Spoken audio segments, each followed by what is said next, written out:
Hello everybody, welcome back. Today as well we have got you another video. In this video I'll show you how you can simply go ahead and download Facebook videos on iPhone. But before that, please do make sure to like our video, subscribe our channel, and yes, without any further delay we're simply gonna go ahead step into our video. For the matter, what you have to do, let's first access your Facebook. Once you have done that, this kind of interface is gonna appear, right? So here in this videos, okay, reel section, you find a particular video which you want to download, right?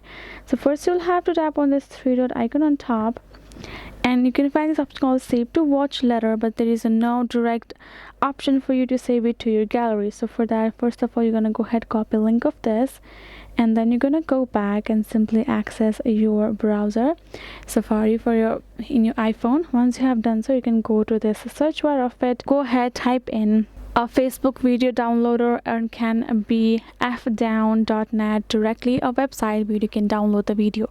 Once you have searched it up, you're simply gonna go ahead, tap on the particular website as I have mentioned, and in the search bar you're gonna go ahead, paste that particular link of yours, and you will download the video. That is the only way you can do it. There is no direct way from your Facebook to gallery. And hope this video was helpful to you all. Thank you so much for watching, and yes, I will be seeing you guys in our next video.